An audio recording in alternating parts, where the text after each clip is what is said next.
सुप्रभात बच्चे। आज हम हिंदी की कक्षा में हिंदी व्याकरण का एक टॉपिक अर्थ के आधार पर वाक्य के भेद के बारे में जानेंगे। वाक्य के भेदों के बारे में जानने से पहले हमें वाक्य क्या होता है इसके बारे में जानना होगा। वाक्य क्या होता है? शब्दों का व्यवस्थित रूप जिससे मनुष्य अपने विचारों का आदान प्रदान करता है उसे वाक्य कहते हैं। एक सामान्य वाक्य में क्रमशः कर्ता, कर्म और क्रिया होते हैं। कहने का भाव है बच्चे, अगर आप वाक्य का सीधा अर्थ समझें तो शब्दों के सार्थक समूह को वाक्य कहते हैं, अर्थात शब्दों का एक ऐसा समूह जिसका पूरा अर्थ निकले वह वाक्य कहलाता है। वाक्य भेद दो प्रकार से किए जा सकते हैं, अर्थ के आधार पर वाक्य भेद और रचना के आधार पर वाक्य भेद। आज हम इस वीडियो में अर्थ के आधार पर वाक्य भेद के बारे में जानेंगे। रचना के आधार पर वाक्य भेद के बारे में आपको आपकी अगली कक्षा यानी कक्षा 10वीं में इसके बारे में जानने को मिलेगा। तो चलिए वाक्य के कितने भेद होते हैं इसके बारे में जानते हैं। अर्थ के आधार पर वाक्य के भेद। अर्थ के आधार पर वाक्य के 8 भेद होते हैं। पहला है विधानवाचक वाक्य, दूसरा इच्छावाचक वाक्य, तीसरा आज्ञावाचक वाक्य, निषेधवाचक वाक्य, प्रश्नवाचक वाक्य, विस्मयादिबोधक वाक्य, संकेतवाचक वाक्य और संदेहवाचक वाक्य। आज हम एक एक करके वाक्य के इन 8 भेदों के बारे में उदाहरण सहित जानेंगे। तो जान लेते हैं कि अर्थ के आधार पर वाक्य भेद क्या होता है। अर्थ के आधार पर वाक्य भेद। वाक्य में कोई सूचना दी जा रही है या नकारात्मकता का भाव है, प्रश्न पूछा जा रहा है या विस्मय प्रकट किया जा रहा है, काम करने का आदेश दिया जा रहा है या इच्छा प्रकट की जा रही है, इसे ही अर्थ कहते हैं। तो आइए जानते हैं अर्थ के आधार पर वाक्य के पहले भेद के बारे में। पहला भेद है विधानवाचक वाक्य। जिन वाक्यों में क्रिया के करने या होने का सामान्य रूप से ज्ञान होता है उन्हें विधानवाचक वाक्य कहते हैं।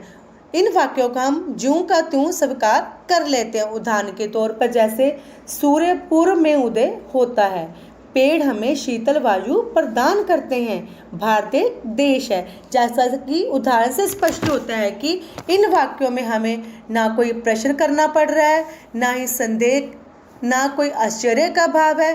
कहने का भाव कि हम इन वाक्यों को सामान्य रूप से स्वीकार कर रहे हैं, इसलिए इन वाक्यों को विधानवाचक वाक्य कहते हैं। इच्छावाचक वाक्य। जिन वाक्यों में इच्छा, आशा, आशीर्वाद या शुभकामना आदि का भाव प्रकट हो उन्हें हम इच्छावाचक वाक्य कहते हैं। उदाहरण के तौर पर जैसे ईश्वर तुम्हें सफलता प्रदान करे, आपकी यात्रा मंगलमय हो, आपको नव वर्ष की शुभकामनाएं, चिरंजीवी भव, तुम्हें परीक्षा में सफलता प्राप्त हो। ऐसे शब्द जिससे हम अपनी इच्छा प्रकट करते हैं वे इच्छावाचक वाक्य कहलाते हैं। आगे है आज्ञावाचक वाक्य।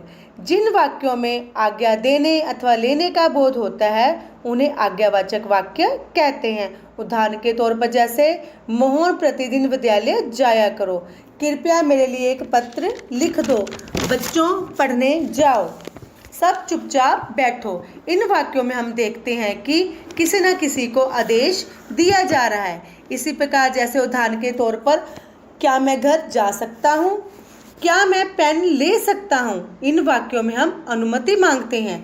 जिन वाक्यों में हमें आज्ञा लेने और अनुमति देने का बोध होता है उन्हें हम आज्ञावाचक वाक्य कहते हैं। अगला है निषेधवाचक वाक्य। निषेध का अर्थ होता है मना करना। बच्चे, जिन वाक्यों से किसी काम के ना होने का बोध हो उन्हें निषेधवाचक वाक्य कहा जाता है। इन वाक्यों को ना, मत, नहीं आदि शब्द लगाकर बनाया जाता है। उदाहरण के तौर पर जैसे मोहन आज विद्यालय नहीं जाएगा, उसने सत्य नहीं बोला, मैंने पत्र नहीं लिखा, मैं बाजार नहीं जाऊंगा। आगे है प्रश्नवाचक वाक्य। इन वाक्यों को पहचानना बहुत ही सरल होता है। जिस वाक्य के अंत में प्रश्नवाचक चिन्ह लगा हो वह प्रश्नवाचक वाक्य होता है। बच्चों, जिन वाक्यों से किसी प्रकार का प्रश्न पूछा जाता है उन्हें प्रश्नवाचक वाक्य कहा जाता है। उदाहरण के तौर पर जैसे बाहर कौन खड़ा है, क्या तुमने कविता याद कर ली, तुम्हें किससे मिलना है, इन वाक्यों को बनाने के लिए क्या, कब, कैसे, किससे, कहाँ आदि सर्वनाम शब्दों का प्रयोग किया जाता है। जिन वाक्यों के अंत में प्रश्नवाचक चिन्ह दिखाई दे वह वाक्य प्रश्नवाचक वाक्य होते हैं। आगे है विस्मयादिवाचक वाक्य। विस्मयादिवाचक वाक्य जिन वाक्यों में आश्चर्य, घृणा, हर्ष, शोक आदि के भाव प्रकट हो उन्हें विस्मयादिवाचक वाक्य कहते हैं। उदाहरण के तौर पर, आहा कितना सुंदर उपवन है, ओह कितनी ठंडी रात है, अरे कितना विशाल मैदान है। इन वाक्यों को पहचानना अत्यंत सरल है। बच्चे, इन वाक्यों में जहाँ कहीं भी विस्मयादिवाचक चिन्ह लगा दिखाई दे वह वाक्य विस्मयादिवाचक वाक्य कहलाते हैं। 7वां भेद है संकेतवाचक वाक्य।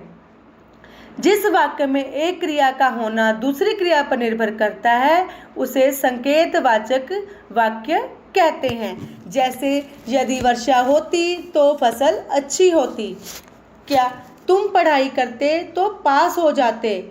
यहाँ हम देखते हैं कि इन वाक्यों में एक क्रिया का दूसरी क्रिया पर निर्भर होना दिखाई दे रहा है, अथवा ऐसे वाक्यों को हम संकेतवाचक वाक्य कहते हैं। संदेहवाचक वाक्य। वाक्य का 8वां और अंतिम प्रकार है संदेहवाचक वाक्य।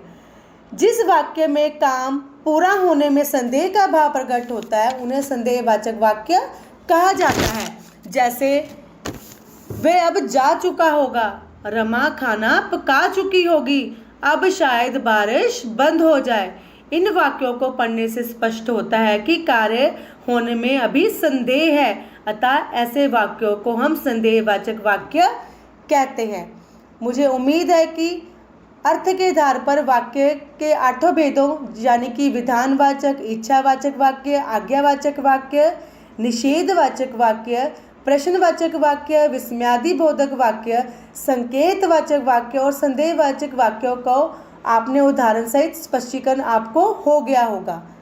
धन्यवाद। आपका दिन शुभ हो।